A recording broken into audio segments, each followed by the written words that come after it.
الحمد لله رب العالمين والصلاة والسلام على سيد المرسلين سيدنا محمد وآله وصحبه أجمعين.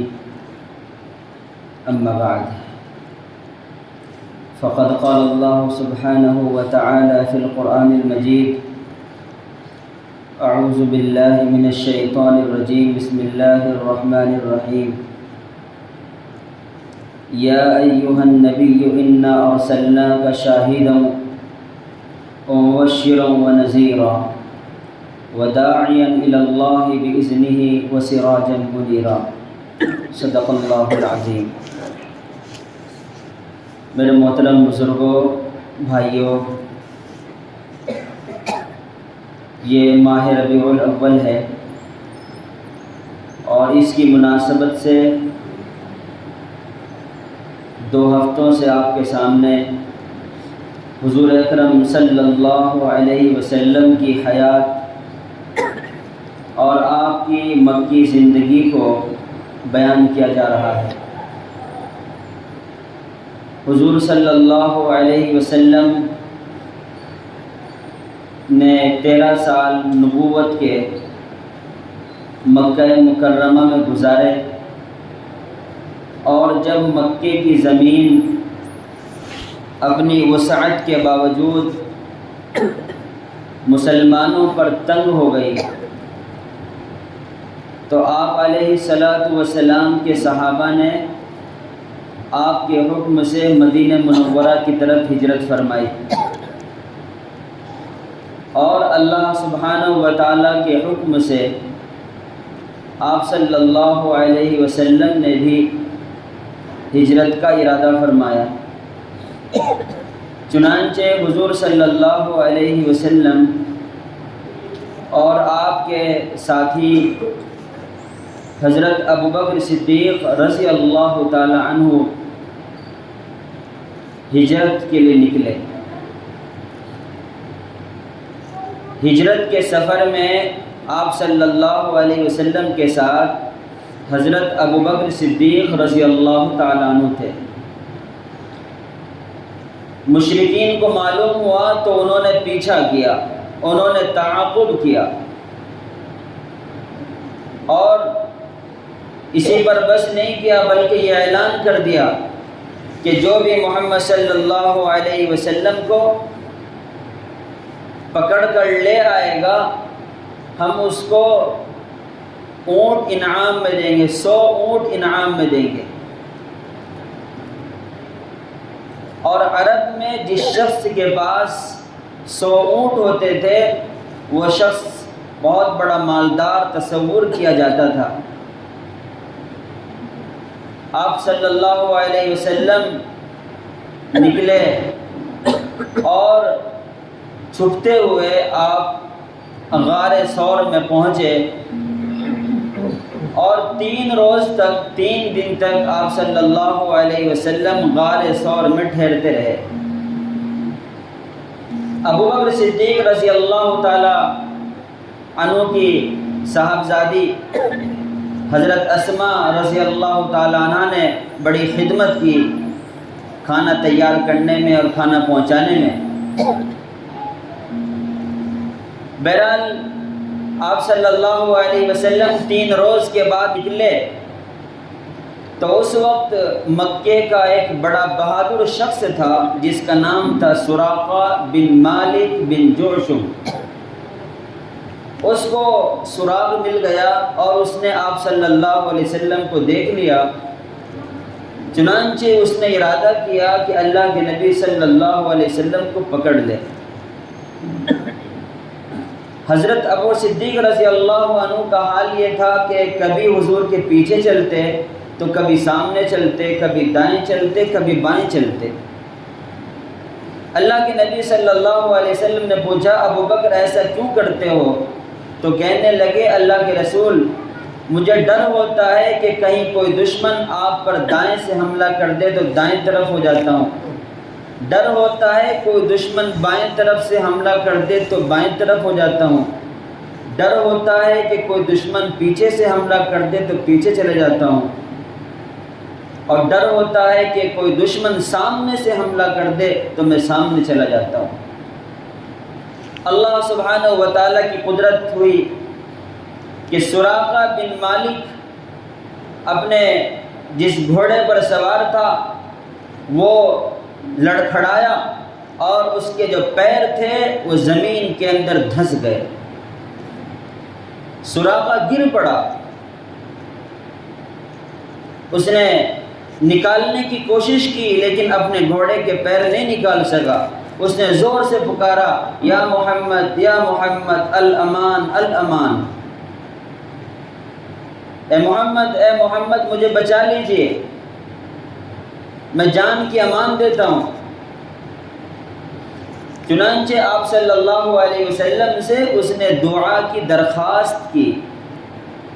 اللہ کے نبی صلی اللہ علیہ وسلم کی دعا کی وجہ سے اس کے گھوڑے کے جو اگلے پیر تھے وہ زمین سے نکل گئے۔ لیکن سراقہ کے دل میں پھر حرص پیدا ہوئی، پھر لالچ پیدا ہوا۔ اس نے ایک بار پھر کوشش کی، پھر جب اس نے کوشش کی تو اس کے پیر پھر زمین میں دھنس گئے اور زیادہ دھنس گئے۔ وہ سمجھ گیا کہ محمد صلی اللہ علیہ وسلم کو پکڑنا آسان نہیں ہے، ان کے ساتھ اللہ کی مدد ہے۔ چنانچہ اس نے اپنی جان کی امان مانگی، آپ صلی اللہ علیہ وسلم سے دعا کی درخواست کی۔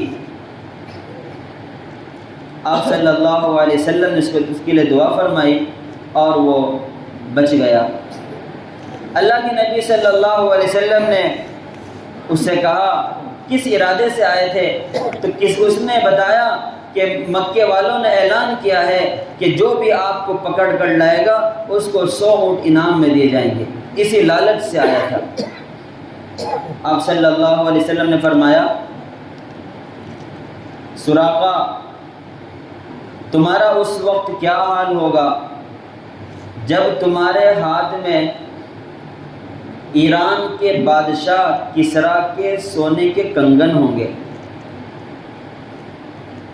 عجیب پیشین گوئی تھی اللہ کے نبی صلی اللہ علیہ وسلم کی کہ ڈرتے ڈرتے نکل رہے ہیں، لیکن آپ پیشین گوئی فرماتے ہیں کہ ایک وقت ایسا آئے گا کہ ایران کا بادشاہ کسریٰ اس کے کنگن آئیں گے اور تمہارے ہاتھ میں پہنائے جائیں گے۔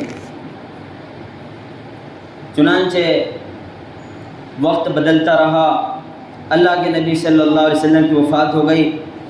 ابو بکر صدیق رضی اللہ عنہ کا دور آیا، ان کی وفات ہوئی۔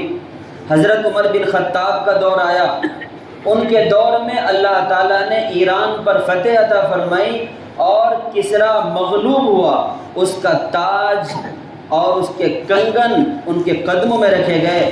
تو حضرت عمر بن خطاب رضی اللہ عنہ نے اس وقت سراقہ کو بلایا اور فرمایا کہ میرے نبی نے جو کہا تھا وہ سچ کہا تھا۔ میرے نبی نے فرمایا تھا کہ ایک دن ایسا آئے گا کہ کسریٰ کے کنگن تمہارے ہاتھ میں ہوں گے۔ آج اللہ نے اپنے نبی کا وعدہ پورا کر دکھایا۔ بہرحال آپ صلی اللہ علیہ وسلم نے ہجرت فرمائی اور آپ مدینہ پہنچنے لگے تو پہلے قباء میں رکے۔ قباء میں رکنے کے بعد آپ صلی اللہ علیہ وسلم نے سب سے پہلے وہاں ایک مسجد کی تعمیر فرمائی، مسجد کی بنیاد رکھی، اور چند دنوں میں حضرات صحابہ کرام نے اور آپ صلی اللہ علیہ وسلم نے مسجد تیار فرما دی، اور تقریباً 10 روز تک آپ کا وہاں قیام رہا۔ اس کے بعد آپ صلی اللہ علیہ وسلم قباء سے چلے اور راستے میں جمعے کا وقت ہوا تو آپ نے وہاں جمعہ ادا فرمایا۔ آج وہاں ایک مسجد ہے جس کا نام مسجد جمعہ ہے۔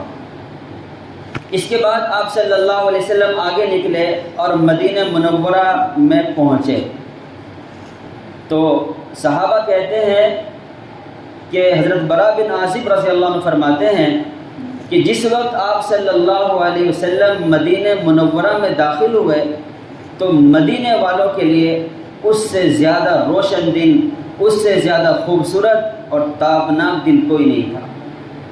اور جس دن آپ صلی اللہ علیہ وسلم کی وفات ہوئی، تو اس دن سے زیادہ تاریک دن اور سیاہ دن گویا کہ مدینے والوں پر کوئی نہیں تھا۔ آپ صلی اللہ علیہ وسلم مدینے میں داخل ہوئے تو صحابہ کرام آنے لگے، ہجوم کا ہجوم، چھوٹے چھوٹے بچے، چھوٹی چھوٹی بچیاں آنے لگی استقبال کے لیے، اور زبان پر یہ اشعار تھے: طلع البدر علینا من ثنیات الوداع وجب الشکر علینا ما دعا للہ داعی۔ فرمایا کہ 14ویں رات کا چاند ہم پر طلوع ہو گیا ان وداع کی گھاٹیوں سے، وجب الشکر علینا، ہم پر اللہ کا شکر واجب ہے، ما دعا للہ داعی، جب تک اللہ کے لیے کوئی بلانے والا بلاتا رہے۔ یہ اشعار پڑھتی ہوئی چھوٹی چھوٹی بچیوں نے آپ کا استقبال کیا، صحابہ کرام نے آپ کا استقبال کیا۔ ہر صحابی چاہتا تھا کہ اللہ کے نبی صلی اللہ علیہ وسلم ان کے گھر پر ٹھہر جائیں، سب صحابہ کی مرضی تھی۔ بعض صحابہ کرام اس کی نکیل پکڑ رہے تھے، اس کو کھینچنے کی کوشش کر رہے تھے آپ کی اونٹنی کو۔ جب اللہ کے نبی صلی اللہ علیہ وسلم نے یہ منظر دیکھا تو آپ نے فرمایا میری اونٹنی کو چھوڑ دو، یہ اللہ کی طرف سے مأمور ہے، جہاں اللہ کا حکم ہوگا یہ وہاں ٹھہرے گی اور وہیں ہمارا قیام رہے گا۔ چنانچہ آپ صلی اللہ علیہ وسلم کی اونٹنی چلتی رہی، ایک جگہ پر ٹھہری۔ آپ نے پوچھا اس کے سامنے مکان کس کا ہے؟ تو فرمایا کہ یہ ابو ایوب انصاری رضی اللہ تعالیٰ عنہ کا ہے۔ جس جگہ میں وہ اونٹنی ٹھہری تھی وہ 2 یتیم بچوں کی تھی جن کا نام سہل اور سہیل تھا۔ اللہ کے نبی صلی اللہ علیہ وسلم نے ان یتیم بچوں کو اس جگہ کی قیمت ادا فرمائی اور وہاں پر مسجد تعمیر فرمائی جس کا نام مسجد نبوی ہے، جو مدینہ منورہ کے اندر ہے۔ جو حاجی لوگ جاتے ہیں، عمرہ کرنے والے جاتے ہیں، مسجد نبوی جہاں پر تعمیر ہے وہ 2 یتیم بچوں کی تھی، جہاں آپ صلی اللہ علیہ وسلم کی اونٹنی ٹھہری تھی۔ اور اس کے سامنے جو مکان تھا وہ حضرت ابو ایوب انصاری رضی اللہ تعالیٰ عنہ کا تھا، ان کے گھر میں ہی اللہ کے نبی صلی اللہ علیہ وسلم کا قیام رہا۔ مدینہ منورہ کے اندر آپ صلی اللہ علیہ وسلم 10 سال رہے۔ چنانچہ ان 10 سالوں کے اندر مکے والوں نے، کافروں نے، مشرکوں نے، یہودیوں نے سازشیں کرتے رہے، پریشان کرنے کی، دین سے ہٹانے کی، تکلیف دینے کی، ایذا رسانے کی، انہوں نے کوئی کسر نہیں چھوڑی۔ لیکن اللہ سبحانہ و تعالیٰ نے آپ کو کامیابی عطا فرمائی۔ چنانچہ سن 2 ہجری میں جنگ ہوئی جس کا نام ہے غزوہ بدر۔ اس کے بعد سن 3 ہجری میں جنگ ہوئی جس کا نام ہے غزوہ احد۔ بہرحال ان 8-9 سال کے عرصے میں تقریباً 28 جنگیں ہوئی ہے آپ صلی اللہ علیہ وسلم کے ساتھ، لیکن صرف 8 جنگ میں لڑائی کی نوبت آئی، باقی 19 جنگ میں لڑائی کی نوبت نہیں آئی، خود بخود مقصد حاصل ہو گیا۔ اس کے بعد آپ صلی اللہ علیہ وسلم نے سن 6 ہجری میں جب آپ نے ارادہ فرمایا تھا عمرہ کرنے کا اور مکے والوں نے عمرہ نہیں کرنے دیا، تو سن 6 ہجری میں ایک صلح ہوئی تھی جس کا نام ہے صلح حدیبیہ، اور اس میں یہ طے پایا تھا کہ کوئی جنگ نہیں ہوگی، اب جنگ ختم ہو جائے گی۔ بہرحال سن 6 ہجری میں پھر آپ صلی اللہ علیہ وسلم نے کو جب موقع لگا تو آپ نے مدینہ منورہ سے باہر جو ممالک تھے ان کے بادشاہوں کے نام دعوت اسلام کے خطوط لکھے۔ چنانچہ آپ نے مصر کے بادشاہ کو خط لکھا، آپ نے ایران کے بادشاہ کو خط لکھا، آپ نے روم کے بادشاہ کو خط لکھا۔ آپ صلی اللہ علیہ وسلم نے دنیا کے مختلف امراء کو، مختلف بادشاہوں کو دعوت اسلام کے خطوط لکھے۔ اور اس کے بعد پھر مکے والوں نے بدعہدی کی، اپنے عہد کو توڑا، تو آپ صلی اللہ علیہ وسلم 10,000 صحابہ کرام کے ساتھ سن 8 ہجری میں مکہ مکرمہ روانہ ہوئے، اور سن 8 ہجری میں اللہ تعالیٰ نے آپ کو مکہ مکرمہ پر فتح عطا فرمائی۔ اس کے بعد آپ صلی اللہ علیہ وسلم نے سن 10 ہجری میں حج فرمایا، وہی آپ کا پہلا حج تھا اور وہی آپ کا آخری حج تھا۔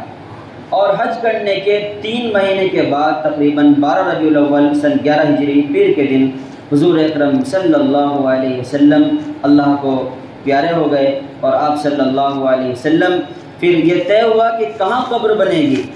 تو ابو بکر صدیق رضی اللہ عنہ نے فرمایا کہ میں نے نبی کریم صلی اللہ علیہ وسلم سے سنا ہے کہ نبی کا جہاں انتقال ہوتا ہے اسی جگہ ان کی قبر بنتی ہے.